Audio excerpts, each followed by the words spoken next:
Kristallnacht fatídica, noche en que cumplieron la última voluntad de Martín Lutero. Nuevamente les voy a ir diciendo este reporte.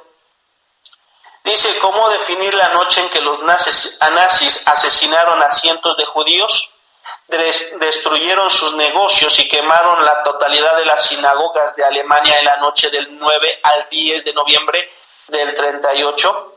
La palabra que los alemanes han aplicado a tan terrible acontecimiento es Kristallnacht, que se ha traducido como la noche de los cristales rotos. ¿Es acertada esta definición?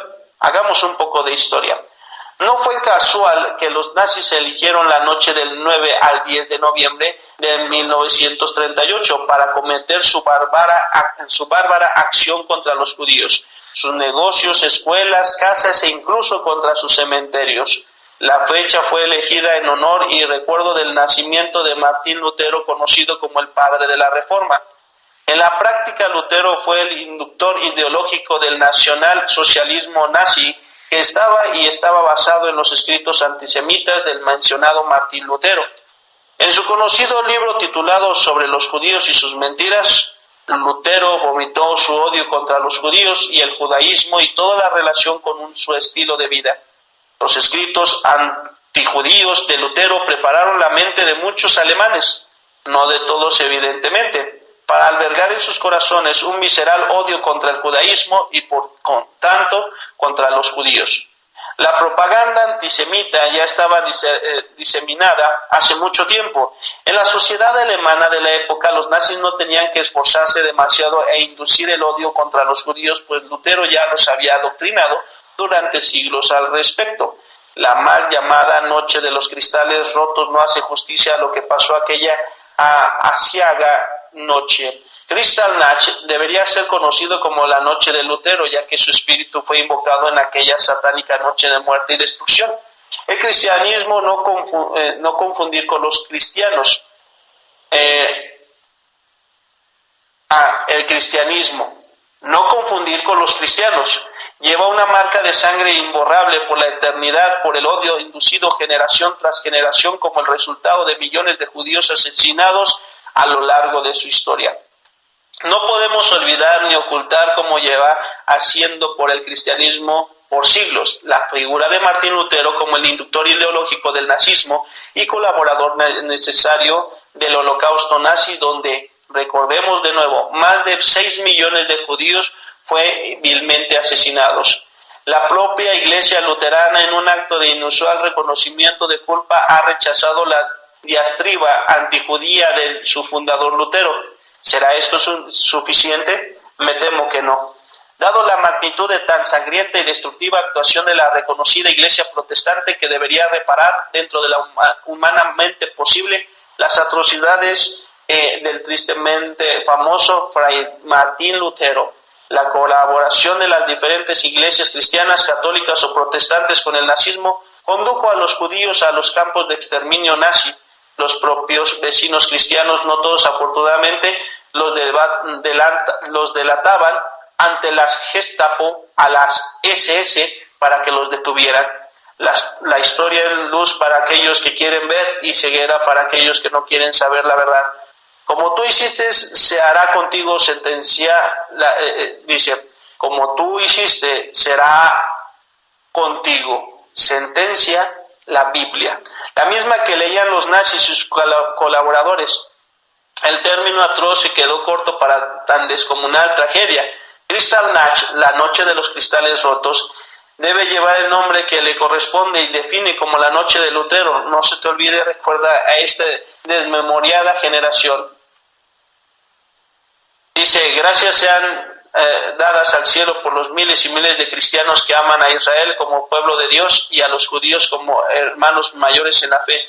La bendición sea sobre ellos. Ya saben como el cielo dice. Sabemos que el cielo dice a Israel, a los que te bendigan, los bendeciré. Así sea. Este es un documento, hermanos, que el que escribe este documental es Ari Hashomer.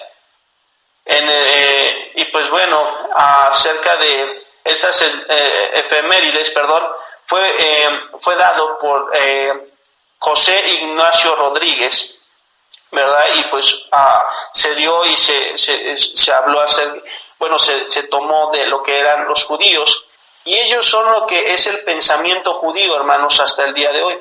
Ahora bien, la situación, hermano, como lo estamos describiendo, de estos lugares de atrocidades, se representa que esa noche, cuando empezó todo, ¿verdad? En la noche de los cristales rotos, en ese noviembre, ese odio contra los judíos y sus sinagogas, pues llega el pensamiento, bueno, ¿por qué no fueron contra otra gente? A pesar de que haya sido asesinado un alemán en Francia, ¿cuántos otra gente no fue asesinada en diferentes lugares por otro tipo de personas? Pero ¿por qué un judío? ¿Se da cuenta? ¿Por qué los judíos? ¿Por qué no otro tipo de gente? ¿Será porque tenían mucha riqueza en Alemania? ¿Será porque ellos eran diferentes? ¿Por qué fue los judíos realmente? Se nos explica que por la cuestión de Martín Lutero, que empezó a sembrar el antisemitismo. Dado caso, hermanos, acuérdense que Martín Lutero solamente fue un reformador en el cual se inició el protestantismo. No es la situación como nosotros, que nosotros venimos de ellos, porque nosotros no somos protestantes, nosotros somos bautistas. Y por lo tanto, hubo un periodo en que los bautistas, aún por la iglesia protestante, por aquellos que salieron de Martín Lutero, ¿verdad? Y fueron sumados a este nuevo movimiento, atacaron a iglesias bautistas, a estos bautistas, porque estaban en contra de la enseñanza de Lutero. Quiero que usted vaya pensando, hermano, acerca del rastro de la sangre, ¿verdad? El rastro de la sangre, hay un libro en el cual se nos menciona y se nos dice acerca de una línea en el cual se fueron dando periodos en contra de los bautistas, pero se mantuvo la línea hasta el día de hoy. Pero esta situación con los judíos, hermano, en aquella nazis, aquellos alemanes tenían símbolos que eran la suástica, como también otro tipo de símbolos que era la semejanza y lo que era la cruz. Y es algo doloroso de ver cómo cientos y miles de judíos y de gente fueron asesinados por una causa en la cual no era correcta, que símbolos fueron utilizados para poder promocionar el odio y el rencor en contra de esta gente. Se da cuenta, hermano, que es como cuando se habla y se dice de la independencia de México, que un estandarte con la Virgen de Guadalupe atrajo a mucha multitud, a mucha gente a combatir. La gente piensa, y la historia muchas veces se relata de una manera mala, que piensa que por aquel grupo de personas indígenas de aquel pueblo de Dolores Hidalgo se levantó en armas y pudo vencer al ejército español, y si no fuera por ellos, entonces no habría libertad. Antes de estos sucesos, hermanos, estaban manejando lo que venían siendo caudillos y que tenían un propósito y que se había armado un plan. Pero todo se centra, y muchos de los mexicanos se centran en la independencia solo por ese estandarte, dado que había mucha gente que había sido la que organizó, la que distribuyó los ejércitos, las personas se empezaron a levantar en armas, pero todo se recuerda solamente en esa situación. A veces nosotros, hermanos, cuando se habla acerca del Holocausto, pensamos simplemente en la matanza de los judíos, y eso es parte de lo que se sucedió. Pero realmente, hermanos, ¿cuál fue la causa por que se levantaron los nazis en contra de los judíos?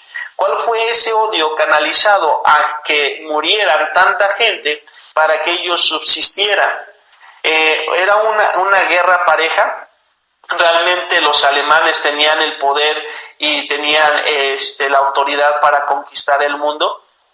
Lo podemos ver en algunos de los tanto italianos como los japoneses y los alemanes que se unieron, esa unión, para poder combatir y para poder estar combatiendo a sus enemigos. Japón hacia lo que es China e Italia, ¿verdad? Quería conquistar esa parte y pues bueno, a veces uno se piensa y dice, ¿qué era lo que quería Hitler? Conquistar todo el mundo, pero sabía que habían otros lugares en los cuales eran más poderosos que aún ellos, que cuando se consolidaron esas fuerzas, destruyeron a Italia, Alemania y Japón del régimen de cada uno de ellos. Era una situación muy difícil, hermanos, pero aquí hay que conocer la historia. Ahora también, hermanos, la situación con los campos de concentración, los campos de exterminio y los guetos tenían un porqué. Y también tenían estos lugares se daban lo que acabamos de ver y lo que acabamos de estar aprendiendo, es que eran campos en los cuales se concentraba la gente, una, para matarla, dos, para hacer experimentos con ella, tres, para poderlos forzar a los trabajos. Y hermanos, yo a veces me quedo pensando, la otra vez estábamos hablando de este tema con mi esposa, estaba yo hablando con ella, y que estábamos meditando y diciendo, bueno, Adolfo Hitler, ¿quién fue? No, pues fue un asesino, fue una persona que no tenía realmente misericordia. Esta persona tenía la mente retorcida, estaba poseído, y le puede dar cualquier término a Hitler. Pero hermanos, la situación es que Hitler nada más era una persona que estaba representando el odio y el rencor de toda esa gente que estaba participando.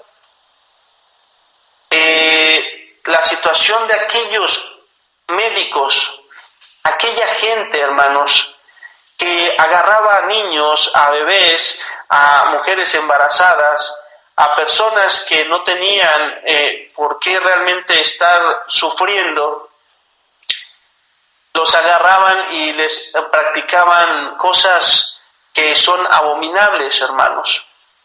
Estas personas, tristemente, que sufrieron a mano de estos nazis, no fue Hitler el que practicó y empezó a hacer todo esto. Dio autorizaciones, pero ¿cómo es posible la inhumanidad de las personas al agarrar a un ser y poderle inyectar algún tipo de sustancia para ver si sobrevivía, poder cortarlos, poder poner una pierna en otra persona a ver si se podía unir? Tantos desastres, ¿verdad? Que hubo ahí, experimentos con químicos de manera atroz, hermanos.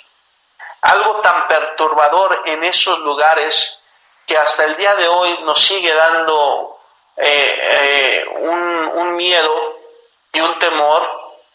Y también, hermanos, no se compara con nada de lo que uno pueda presenciar el día de hoy, ni tampoco que pueda usted observar tal vez en películas de terror.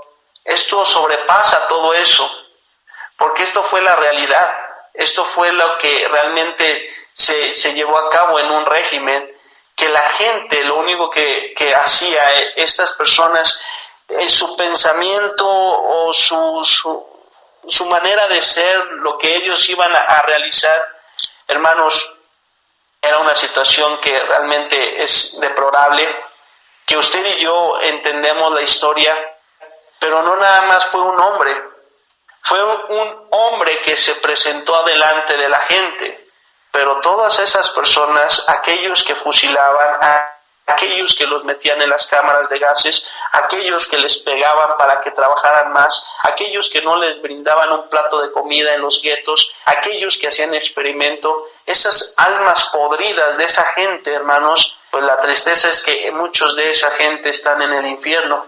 Y digo mucha porque aún a pesar de estar en esas condiciones, con ese pensamiento y esa disciplina de maldad, muchos soldados rescataron, ayudaron